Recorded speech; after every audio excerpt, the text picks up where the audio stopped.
لا الہ الا اللہ محمد الرسول اللہ۔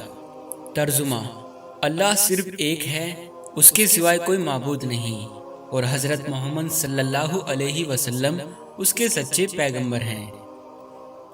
اللہ کے حکم سے حضرت محمد صلی اللہ علیہ وسلم نے ہی اسلام دھرم کو لوگوں تک پہنچایا ہے۔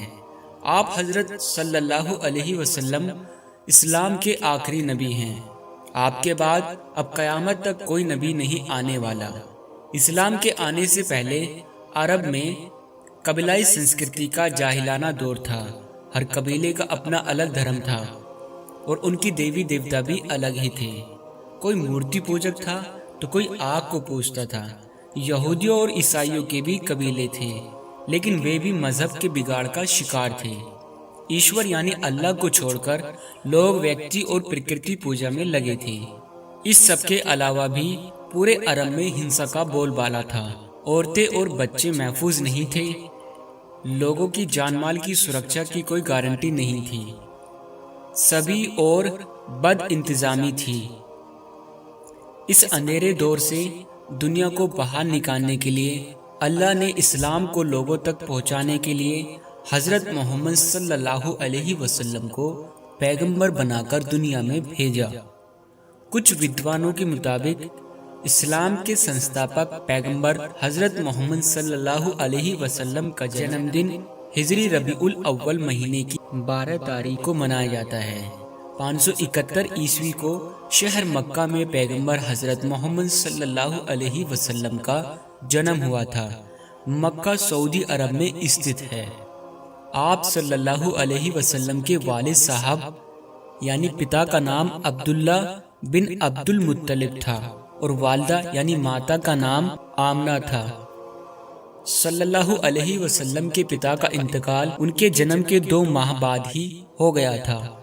ایسے میں ان کا لالن پالن ان کے چاچا ابو طالب نے کیا۔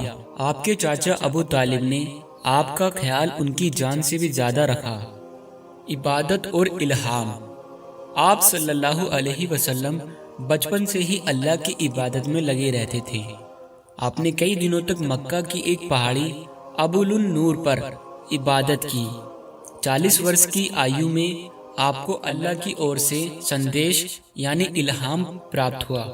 اللہ نے فرمایا، یہ سب سنسار سوریہ، چاند، ستارے میں نے پیدا کیے۔ مجھے ہمیشہ یاد کرو، میں کیول ایک ہوں، میرا کوئی مانی ثانی نہیں ہے۔ لوگوں کو سمجھاؤ۔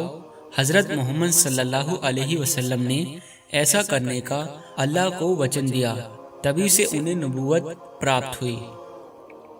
قرآن: حضرت محمد صلی اللہ علیہ وسلم پر جو اللہ کی پاک کتاب اتاری گئی وہ ہے قرآن۔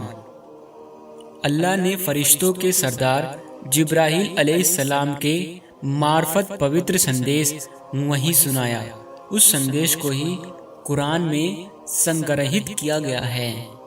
قرآن کو نازل ہوئے لگ بھگ 1400 سال ہو گئے، لیکن اس سندیش میں ذرا بھی رد و بدل نہیں کی گئی ہے۔ سب سے پہلے ایمان۔ نبوت ملنے کے بعد آپ حضرت صلی اللہ علیہ وسلم نے لوگوں کو ایمان کی دعوت دی۔ مردوں میں سب سے پہلے ایمان لانے والے صحابی حضرت ابو بکر صدیق رضی اللہ تعالی عنہ رہے۔ بچوں میں حضرت علی رضی اللہ تعالی عنہ سب سے پہلے ایمان لائے اور عورتوں میں حضرت خدیجہ رضی اللہ تعالی ایمان لائی۔ وفات: 632 عیسوی 28 صفر ہجری سن 11 کو 63 برس کی آیو میں حضرت محمد صلی اللہ علیہ وسلم مدینہ میں دنیا سے پردہ کر لیا۔ ان کی وفات کے بعد تک لگ بھگ پورا عرب اسلام کے ستون میں بن چکا تھا اور آج پوری دنیا میں ان کے بتائے طریقے پر زندگی گزارنے والے لوگ ہیں۔